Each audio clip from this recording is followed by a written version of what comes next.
Bonjour à tous, on se retrouve pour le quintet de jeudi, direction l'hippodrome de Deauville pour le grand handicap des sprinteurs. Quintet du 15 août, donc horaire du week-end à 15h15 en réunion en course 3, faites attention. Un terrain bon annoncé 3,1 par France Gallo, 17 partants, 1200 mètres, ligne droite, gazon bien évidemment, quintet extrêmement ouvert comme bien souvent sur les tracés rectilignes. On va retrouver les résultats donc de hier lundi. Dans le quintet on est 2e, 3e, 4e, 5e dans l'ordre, mais je n'ai pas le gagnant, dommage.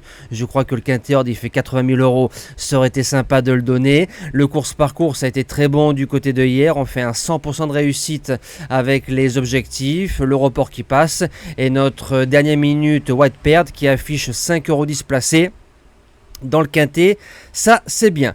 On n'oublie pas le combo like partage, merci pour la force, merci pour les messages et je souhaite d'entrée de jeu un bon 15 août à toute la communauté LTMP. En base gagnante, on continue à lui faire confiance, le numéro 10 Tertus qui était notre base gagnante le 7 juillet à 12 contre 1, deuxième, battu par Purest Time qui avait 1,5 kg de plus sur le dos. Là il y aura 4,5 kg d'avantage pour Tertus, donc normalement je pense qu'il peut prendre sa revanche et je le mets en base gagnante. Il n'y aura pas 12 contre 1, il y aura peut-être 6 ou 7, mais 6 ou 7, on prend. En deuxième base, le numéro 7, Drôle de Dame, qui a fait une rentrée gagnante au mois de juillet, a couru 3 quintets l'année dernière, 3e, 4e, première, à chaque fois en ligne droite, donc ça c'est bien. Jument qui démarre, ça c'est très bien aussi. Elle est en 41,5 de valeur et ses lignes de l'année dernière sont Chirimeri et Apax, deux chevaux qui cette saison ont gagné quintet. Je fonce. Pour les chances, le numéro 1, Purest Time, qui a gagné plutôt facilement le quintet de référence, plus 3 kg. Il a eu un bon lièvre,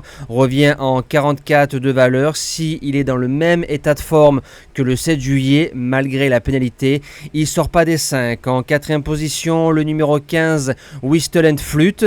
Alors pour son premier quintet plus, deuxième à 40 contre 1, et derrière deux bides à 6 et à 9 contre 1. Je dis ça, je dis rien. Pour moi, si on vient avec des vraies ambitions, il bouge pas du quintet. En cinquième position, le numéro 6, Toudou Bain, il est 5e du quintet de référence, il y a meilleur que lui au départ de ce quintet, mais il va devant, il est dur, il a de l'expérience, du courage, et les lignes droites, il adore. Donc pour une place, je le garde sans problème. En sixième position, le numéro 9, Torpen, c'est le tenant du titre en 38 de valeur, il nous revient en 40 de valeur cette saison, donc plus de kilos, mais en ligne droite, je pense que c'est un peu moins grave que sur des tracés plus longs et je pense qu'on a visé cette course en milieu de mois d'août. En 7e position, le numéro 11 de White Platin qui est 3e de cette épreuve l'année dernière en 37. Lui, il revient en 38,5. C'est comme Torpen, je pense qu'on a visé cette course-là.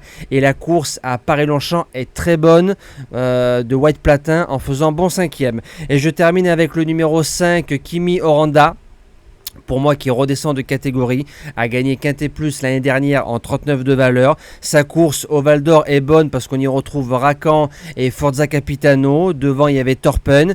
Et comme c'est un cheval qui redescend en 42 et sûrement le choix de Maxime Guyon, je me dis que malgré la mauvaise corde, ça peut compenser pour une placette en finissant 5e. Moi je vous dis à demain pour le dernier Quintet de Cabourg en théorie, si je dis pas de bêtises. Passez une belle semaine, un bon 15 août et merci à tous.